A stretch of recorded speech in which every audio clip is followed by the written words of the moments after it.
भगवान ने कहा कि श्रोतव्यो मंतव्यो निदिध्यासितव्य। पहले श्रवण करो, सुनने का प्रयास करो, सुनने का अभ्यास करो और धैर्य पूर्वक सुनने का अभ्यास। 1-2 मिनट सुनने से कुछ नहीं होता।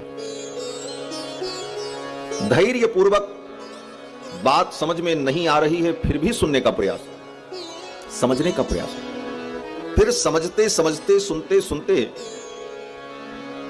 तब जाकर के कहीं इस विधा में, इस श्रवण भक्ति में व्यक्ति प्रवेश करता है, तब उसे आनंद की अनुभूति होती है। जैसे विद्यालय में विद्यार्थी जाता है, बच्चा जब जाता है पहले दिन तो उसका मन नहीं लगता, लगता है लोग फांसी दे रहे हैं, कहां बांध दिया लाकर। विद्यालय में बैठने का मन नहीं करता, कुछ भी कोई करे उसको कुछ समझ में नहीं आता, अच्छा भी नहीं लगता, लेकिन जबरदस्ती उसे बैठाया जाता है, दूसरे दिन फिर बैठाया जाता है। इसी प्रकार बलपूर्वक जिस किसी भी प्रकार से उसे जब धीरे धीरे विद्यालय में बैठने का अभ्यास बनता है तो कुछ सुनता है, कुछ समझता है, कुछ नहीं समझता है, और करते करते धीरे धीरे एक दिन वो प्रक्रिया में सम्मिलित हो जाता है और उसे सब कुछ समझ में आने लगता है। यहां करना क्या है, यहां कैसे बैठना है, यहां क्या सुनना है, कितनी सावधानियां रखनी है, गुरुजी आएंगे तो क्या करना है, गुरुजी बता करके चले जाएंगे फिर क्या करना है, यहां से पढ़ करके घर जाएंगे फिर क्या करना है। सारी बातें उसे फिर धीरे धीरे जब समझ में आने लगती हैं तब वह उस प्रक्रिया में सम्मिलित होकर आगे चल करके ज्ञान विज्ञान को, अपने जीवन के उत्कर्ष को प्राप्त करता है। ठीक उसी प्रकार से भगवान की भक्ति के इस पवित्र मार्ग में सबसे पहले बैठने का अभ्यास और भगवान की कथा का श्रवण, ये करते करते धीरे धीरे जीव को सब कुछ प्राप्त हो जाता है। ये श्रवण भक्ति है, भक्ति का प्रथम सोपान है। इसीलिए श्रीमद् रामचरितमानस में भगवान श्री राम ने सबरी मैया को जब भक्ति का उपदेश किया, नवधा भक्ति बताई, नवधा भगति कहूं तो ही पाही, सावधान सुन धर मन माही। ऐसा कहते हुए भगवान ने सबरी मैया को जब नवधा भक्ति का उपदेश किया तो पहली भक्ति क्या बताई? बोले प्रथम भगति संतन कर संगा। पहले तो संतों का संग करना सीख, ये प्रथम भक्ति। और संतों का संग होगा तो क्या मिलेगा? बोले संत क्या देंगे? बोले संत को तो सब समाज के लोग ही देते हैं। संत को रोटी भी समाज ही देता है, कपड़ा भी समाज ही देता है, सम्मान भी समाज ही देता है, रहने की उनकी व्यवस्था भी समाज ही करता है। संत को सब कुछ समाज देता है, लोग देते हैं। तो संत क्या देंगे? बोले संत भगवान की कथा देंगे, भगवत चर्चा सुनाएंगे। ये दूसरी भक्ति स्वतः प्राप्त हो जाएगी। दूसरी रति मम कथा प्रसंगा। तो जब जीव के ऊपर भगवान की विशेष करुणा होती है तभी ऐसा सुंदर सुअवसर प्राप्त होता है। श्रीमद्भागवत महापुराण श्री वेदव्यास जी महाराज की समस्त रचनाओं में सर्वोत्कृष्ट और सर्वोत्तम रचना है। श्रीमद्भागवत महापुराण की रचना करने के बाद श्री व्यास जी ने अपनी पवित्र लेखनी को विराम दे दिया, क्योंकि श्रीमद्भागवत के बाद लिखने के लिए कुछ बचा ही नहीं वेदव्यास जी। समस्त ज्ञान विज्ञान, वेदों का तत्व, वेदांत का परम सिद्धांत, सब कुछ श्रीमद्भागवत महापुराण में वेदव्यास जी महाराज ने लिपिबद्ध कर दिया। इसके बाद श्री वेदव्यास जी महाराज ने कुछ नहीं लिखा। ये उनकी अंतिम रचना है और इस रचना के लिए उनको प्रेरणा देने वाले देवर्षि नारद। व्यास जी ने 17 पुराण की रचना की, महाभारत की रचना की, लेकिन उनके मन को शांति नहीं मिल रही थी। सरस्वती नदी के तट पर सम्याप्रास नाम के क्षेत्र में बदरिकाश्रम में व्यास जी अपने आश्रम में बैठे थे और बड़े खेद खिन्न थे।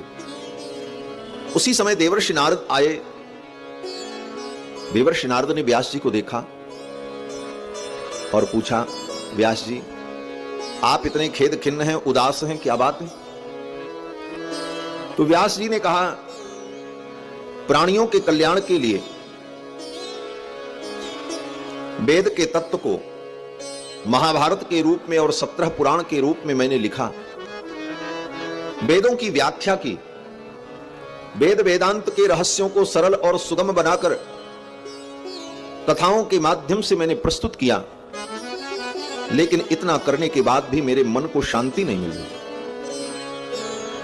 व्यास जी ने कहा, मेरे मन को लग रहा है कि अभी कुछ और करना चाहिए, अभी मेरा काम पूरा नहीं हुआ। देवर्षि नारद ने विचार किया और देवर्षि नारद ने कहा, व्यास जी आप ठीक कह रहे हैं, यथा धर्मादयश्चार्थाः मुनिवर्यानुकीर्तिताः। हे मुनिवर, जिस प्रकार से आपने महाभारत में और 17 पुराण में धर्म अर्थ काम मोक्ष इन समस्त पुरुषार्थों का आपने वर्णन किया, यथा धर्मादयश्चार्थाः मुनिवर्यानुकीर्तिताः न तथा वासुदेवस्य महिमा ह्यनुवर्णितः। जिस प्रकार से आपने धर्म अर्थ काम मोक्ष पुरुषार्थ का वर्णन किया, उस प्रकार से आपने भगवान वासुदेव की महिमा का वर्णन नहीं किया। और दूसरी बात, आपने महाभारत और 17 पुराण में जो कुछ लिखा वो सबके लिए आपने लिखा, ब्राह्मण के लिए लिखा, क्षत्रिय के लिए लिखा, वैश्यों के लिए लिखा, शूद्रों के लिए लिखा, पुरुष के लिए, स्त्री के लिए, ब्रह्मचारी के लिए, गृहस्थ के लिए, वानप्रस्थियों के लिए, सन्यासियों के लिए आपने लिखा, लेकिन परमहंसों के लिए आपने कुछ नहीं लिखा। परमहंसों को आपने क्या प्रसाद दिया? सबके कल्याण के लिए, सबके हित के लिए सभी वस्तुओं का आपने वर्णन किया, परंतु जो परमहंस है, जो धर्म अर्थ काम मोक्ष इन चारों पुरुषार्थों की कामनाओं से विरत हो चुके हैं, जिनको संसार के किसी सुख में भी कोई लिप्सा नहीं, जिनकी दृष्टि में मान और अपमान समान है, ऐसे परमहंसों के लिए आपने कुछ नहीं लिखा। वे परमहंस जिस तत्व का चिंतन करते हैं, जिस तत्व में रमण करते हैं, जो विषय वस्तु उनके लिए श्रवणीय और चिंतनीय होती है, ऐसे विषय का वर्णन आपने नहीं किया। न तथा वासुदेवस्य महिमा ह्यनुवर्णितः। और हे व्यास जी, कोई कितनी भी बढ़िया कविता लिखे, काव्य की रचना करे, ग्रंथ का लेखन करे, उसके ग्रंथ में समस्त प्रकार की विशेषताएं हो, काव्य की कला हो, छंद का सौष्ठव हो, रीति हो, गुण हो, अलंकार हो, शब्दों का समायोजन भी बहुत सुंदर हो, परंतु भगवान की महिमा का अगर उसमें वर्णन नहीं है तो वह काव्य, वह ग्रंथ परमहंसों के लिए आदरणीय नहीं होता। वो तो वही तीर्थ है जिसमें कौवा स्नान करते हैं, काक तीर्थ। नारद जी कहते हैं वो काक तीर्थ के समान होता है। बायस तीर्थ, बायस माने कौवा। कौवा कहां स्नान करता है? मानसरोवर में थोड़ी स्नान करता है। वो तो सड़क के किनारे, खेत खलिहान में कहीं भी वर्षा का पानी एकत्रित हो गया तो उसी में चोंच को भिगोकर, पंख को भिगो करके वो नहा लेता है। लेकिन हंस, परमहंस, बोले परमहंस तो मानसरोवर में स्नान करते। तो ऐसा काव्य जिसमें भगवान की महिमा का वर्णन न हो, भगवान का गुणानुवाद न हो, भले वो काव्य की दृष्टि से बहुत अच्छा हो, लेकिन वो परमहंसों के लिए श्रवणीय और परमहंसों के लिए रसास्वादन के योग्य नहीं होता।